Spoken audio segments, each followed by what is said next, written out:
देखिए जब भी आपको क्वेश्चन इस प्रकार दिया रहेगा, स्क्वायर है यानी पावर 2 है और यहाँ बराबर में 0 दिया गया, ऐसा अगर दिया जाए ये हमारा द्विघात समीकरण हो जाता है। लेकिन अगर भाई 0 हटा करके सिर्फ इतना ही रखा जाए यानी इस तरफ वाला रखा जाएगा तो इसको कहेंगे हम लोग क्या, द्विघात बहुपद कहेंगे। और बिल्कुल आसान है, जैसे हम लोग द्विघात बहुपद में शून्यक निकालते हैं वैसे हम लोग द्विघात समीकरण का भी मूल निकालते हैं। बस एक में जीरोज कहा जाता है शून्यक, एक में रूट्स यानी मूल कहा जाता है, चीजें दोनों सेम ही है। इसको करने के लिए बिल्कुल आसान तरीका है, आप क्या कर दीजिए, यहाँ जो एक्स स्क्वायर का गुणांक है यानी 1 और यहाँ पर जो गुणांक है ये सी जो कांस्टेंट है, इस दोनों को आप गुना कर दीजिए। जब दोनों को आप गुना कीजिएगा तो आपको क्या मिल जाएगा, 10 मिल जाएगा। दोनों को गुना करने के बाद 10 मिलेगा।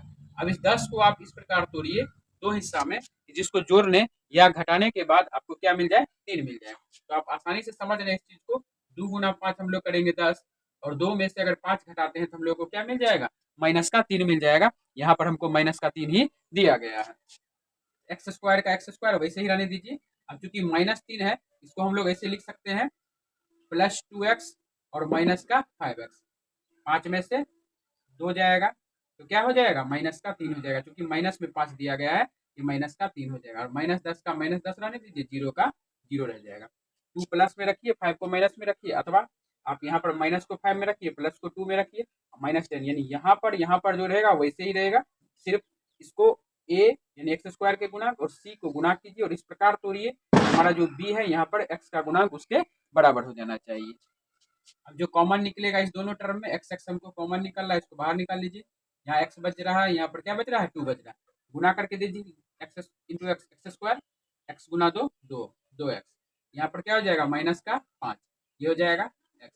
अब देखिए जब भी आप कॉमन निकालते हैं, वेनिस्ट निकालते हैं, जब भी ब्रैकेट के बाहर वाले में माइनस रहता है तो साइन चेंज हो जाता है। ये अगर माइनस है तो ये क्या हो जाएगा, प्लस हो जाएगा। अगर यहाँ माइनस रहेगा तब यहाँ प्लस रहेगा, तो कोई परिवर्तन नहीं होगा। और 10 में से आप 5 बाहर निकाल चुके तो क्या बच जाएगा, 2 बच जाएगा, बराबर में 0। फिर आप देख लीजिए ये दोनों टर्म हमारा सेम है, एक्स प्लस 2 कॉमन निकल जाएगा और यहाँ क्या बच जाएगा, एक्स माइनस 5 बराबर में 0। अब एक बार इसके बराबर 0, एक बार इसके बराबर 0 कर दीजिए, यानी एक्स प्लस 2 बराबर 0 हो गया। तो एक्स का मान कितना आ जाएगा, माइनस का 2 आ जाएगा।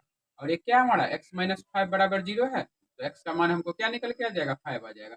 हमारा दो गो मूल निकल जाएगा, एगो -2 हो जाएगा और एगो 5 हो जाएगा। आप लिख सकते हैं यहाँ पर, इसीलिए मूल बराबर -2 और 5। यही हमारा छोटा सा क्वेश्चन था जो हर बार जो है 10वीं के बोर्ड एग्जाम में निश्चित तौर पे पूछा जाता है।